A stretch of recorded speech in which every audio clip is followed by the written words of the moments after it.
So I want you to look at this crack in this cherry here, coming up through here.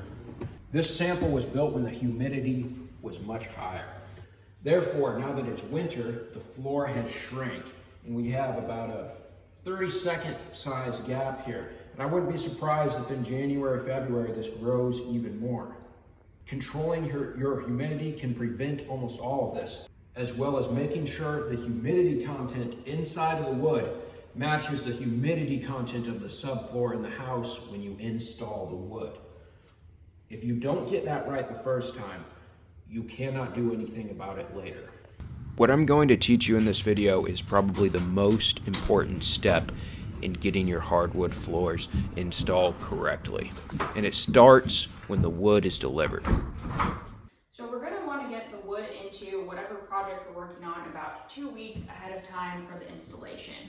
We're doing that for a couple of reasons. The first is just going to be that we want to make sure that the wood is within normal levels as far as the moisture goes. So we're going to take the moisture meter around and we're going to measure every 50 to 100 square feet, make sure our levels are within what they should be, which it does depend where you live, but typically in this area, we're looking for levels that are going to average out between about 5 to 8%. So that 2-week time frame is not a set in stone date. The moisture readings just need to be within what we're looking for. We just like to give ourselves a little bit of leeway in case anything could be off.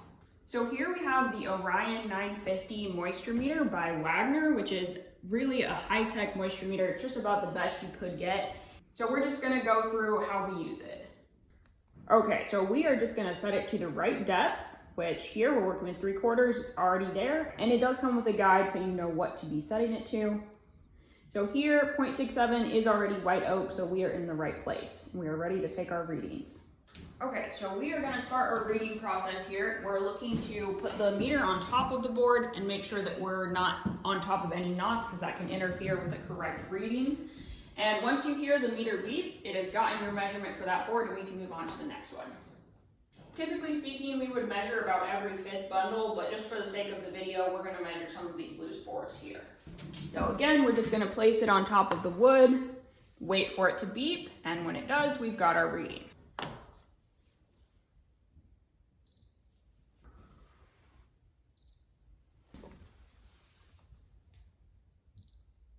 So one of the really cool features about this meter is that it will auto-calculate the average of your moisture content in the wood. So when we're ready to view our moisture readings from our meter here, we are going to come over and we're going to press the data button. It's going to give us our max number, our minimum number, and it is going to give us the average. The average is the number of importance here because you will have outliers both on the higher end and on the lower end. Because we were looking for an average of 5 to 8%, this is perfect.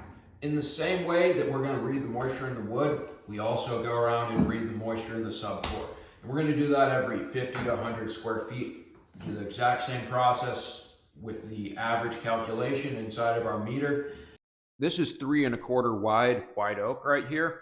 It needs to be within 3% moisture content between the flooring and the subfloor. If this was 2 1/4, so a more narrow plank, that number can be even bigger. And the wider the planks are, say we had 4, 5, 6, all the way up to 12 inch, the closer those moisture contents need to be because the board will swell exponentially more if it is wider. As you can see here, the tops of the boards are tight, but there's actually room for movement down inside of there. So as the floor expands, it can move a little on the bottom side. It expands too much, it forces the top to push up.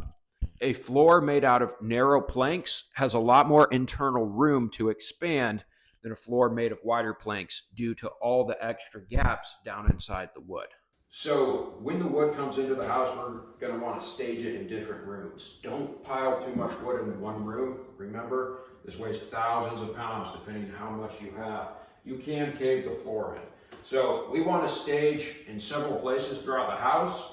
And when we take those initial moisture readings, if they are way off, we're going to stack these bundles far apart and allow the air to flow through them. That's what's going to allow them to acclimate to the house itself. When we go to put the floor in, we're going to install it tight. We're going to get all these gaps to close. If it is installed when the moisture in the wood is lower than the moisture in the house, the boards will expand until they reach the moisture of the house, causing the boards to slightly cup. When the boards cup, they will push together and the edges will raise up just slightly. Now that's overly dramatic. It's not going to look like that, but you don't want that. Now on the other end, if they're installed with a moisture content that's too high, they're actually going to start out tight, they're going to pull apart and you're going to get gaps in your floor. Either way is undesirable. Some movement is going to happen in most houses, but you can really minimize it by having your moisture contents dialed in, perfectly acclimated with the house when you go to install.